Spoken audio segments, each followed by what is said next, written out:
दवाखाना आहे पण डॉक्टर नाही. दवाखाना आहे पण डॉक्टर डॉक्टर नाही. गेल्या 5 वर्षामध्ये तुमचे जे विद्यमान आमदार आहे त्यांनी तुमच्या गावाचा विकास केला का? तुम्ही जशी देश सेवा करतात हे नेते करता का हो देशांची सेवा? बिलकुल तशी जर सेवा केली तर सर्वात जास्त शेतकऱ्याचे हाल आहे आणि कोणी जरी आलं तर शेतकरी भाव नाही हो. आणि कोणी ते निवडून गेलं तर ते सर्व कामाच्या बाबतीत काहीच नाही. बरं, आता विधानसभेचे 4 उमेदवार आहेत त्यांच्यामध्ये नेमकी चुरस कोणात होईल बरं? कोणात चुरस? ते सगळं वशिलेबाजी तिकीट मिळालं.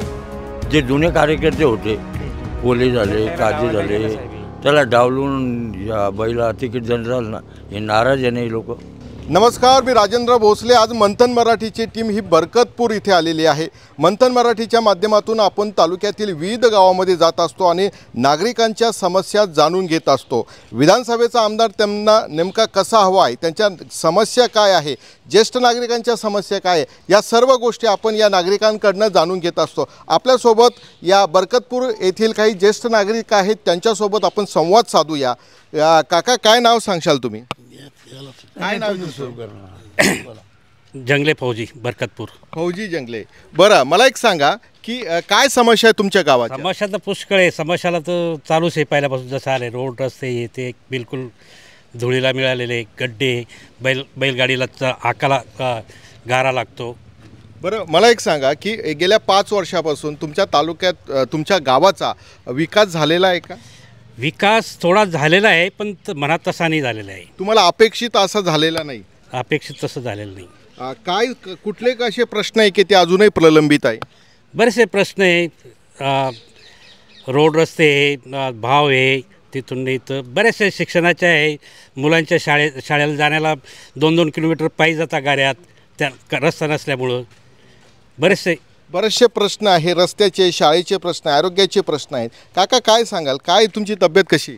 तब्येत चांगली. दवाखाना आहे ते जवळ? आहे ना दवाखाना. आहे का?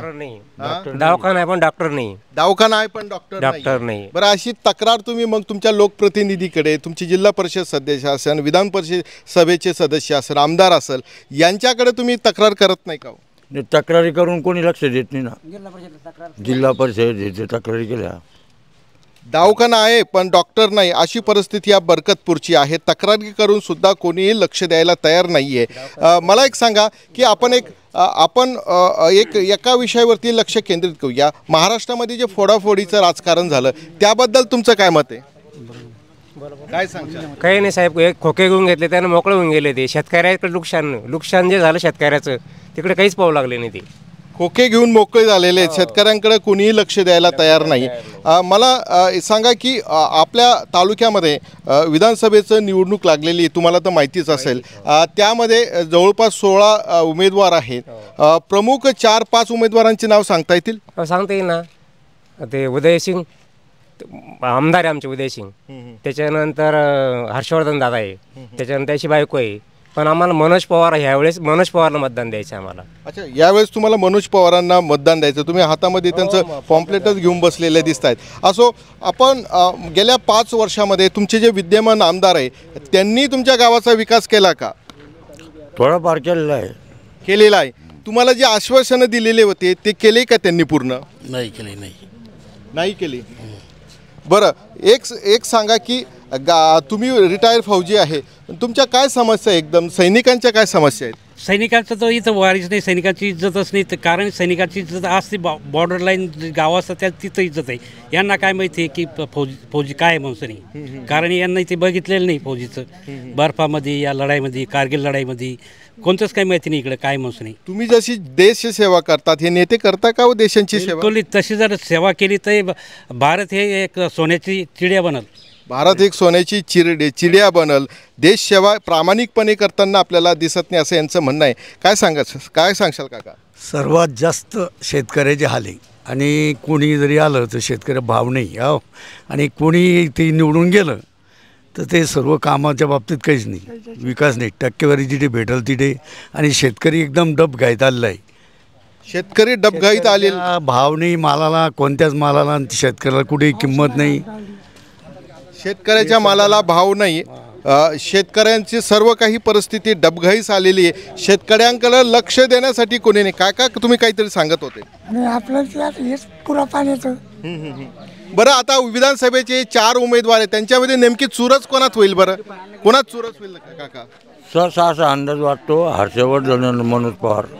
असा अंदाज वाटतो तुम्हाला हर्षवर्धन जाधव आणि मनोज पवार यांच्यात चुरस होईल? तुम्हाला काय वाटतं? बरोबर मनोज पवार निवडून येईल साहेब. तुम्ही मनोज पवार, तुम्हाला असं वाटतं की निवडून येईल? तुम्हाला काय वाटतं? मनोज पवार निवडून येईल. मनोज पवार निवडून येईल. काय समस्या आहे तुमच्या युवकांच्या? काय समस्या आहे? समस्या म्हणजे मेन रोड, आणि आम्ही त्यांनी जे आश्वासन दिले आपल्याला ते पूर्ण होतच नाही. 100 पैकी जास्तीत जास्त 20% पूर्ण होतात आश्वासन. 100% आश्वासन देतात. 100 आश्वासनापैकी 20% आश्वासन पूर्ण होतात, बाकीचे नाही होत. बरं, याला पर्याय काय? आपण सामान्य नागरिक म्हणून आपलं मतदान करण्याचं, मतदान देण्याचं आपलं कर्तव्य आहे, परंतु हे राजकीय लोक आश्वासन देतात, नंतर विसरून देतात. आता मतदानाची वेळ आपल्या आलेली आहे, आपण काय करायला हवं? बरं, तुम्हाला काय वाटतं? काय करायला आपण आता चांगला माणूस निवडून देणं महत्त्वाचं आहे. चांगला माणूस निवडून देणं म्हणजे मनोज पवार. अच्छा, मनोज पवार तुम्ही निवडून देणं असं तुम्हाला असं वाटतं? काका, तुम्ही काय सांगाल? काय वाटतं? काय करता बरं तुम्ही? काय करता? नाही, मी काहीच करू शकत. सलूनचा व्यवसाय आहे तुमचा?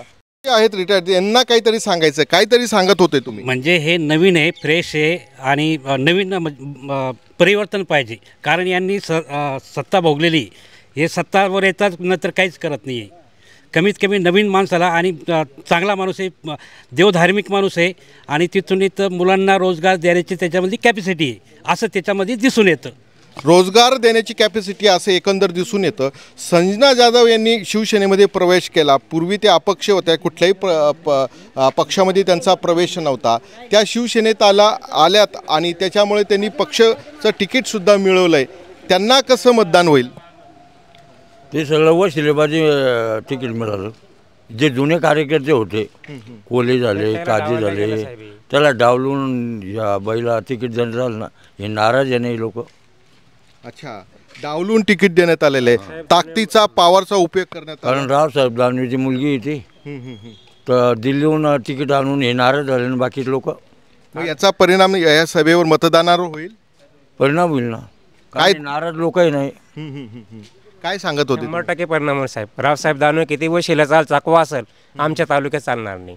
रावसाहेब दानवे हे कितीही चकवा जरी असला तर कन्नड तालुक्यामध्ये, कन्नड सोयगाव विधानसभा मतदारसंघामध्ये चालणार नाही असं यांचं म्हणणं आहे. ओके, मनोज पवार यांनी एका पक्षामध्ये प्रवेश केलेला आहे, त्या संदर्भात हे काहीतरी सांगू इच्छितात. मनोज पवारांचा शेतकरी संघटनेत प्रवेश केला साहेब, तर 100% आमच्या गावातले शेतकरी मनोज पवारच्या पाठीमागे राहणार आहे. त्यासोबत बच्चू कडूची संघटना सुद्धा आहे. 100% राहणार. बच्चू कडूची संघटना आहे, संभाजीराजांची संघटना आहे. 1 नंबर मतदान होईल आमच्या गावात. मनोज पवार. तुम्हाला काहीतरी सांगायचं आहे? बच्चू कडू झाले, हे संभाजीराजे झाले, हे नेक माणसं आहे, आणि त्यांचा त्या पाठीमध्ये जर गेले तर अजून त्यांना फायदा होईल. शेतकऱ्यांचा किती मोठा फायदा, शेतकऱ्यांचा फायदा होईल. काका काय बच्चू कडू आणि हे जे लोक आहेत, आणि 2 फायदे होतील. कारण मराठ्याला आरक्षण सुद्धा त्यामध्ये ते लावून जातात. हे बाकीचे काही करू शकत नाही. आणि मनोज पवार आमच्या गावामध्ये अगोदर बरेच कामं केले, रोड केला, इकडे लोकांना रस्ता नव्हता, त्या रस्ता टाकला. आणि जो माणूस अगोदर करतो तो काहीतरी दानच त्याच्याकडे. अगोदर आतापर्यंत एकही पुढारी होता याच्यामुळं हे पुन्हा आजच्या हे संघटनेमुळं अजून मजबूत हात झाले. कारण शेतकरी वर्ग ते तिकडे, कारण शेतकरी भरपूर नाराज म्हणजे भावच नाही, आणि खताचे भाव परेशान लोक शेतकरी आत्महत्या करतात. याच्यामुळं ही मजबूत राहील आणि 99% 1% म्हणून अशी आमची भावना आहे की 100% हे मनोज पवार निवडून येतील असं या काकांचं म्हणणं आहे. बरं, इथे काही अजून एक तरुण, काय सांगशाल तुम्ही? मी मनोज पवारच निवडून यावाच इच्छा आहे. अच्छा, मनोज पवार तुम्हाला असं वाटतं निवडून यावं असं वाटतंय?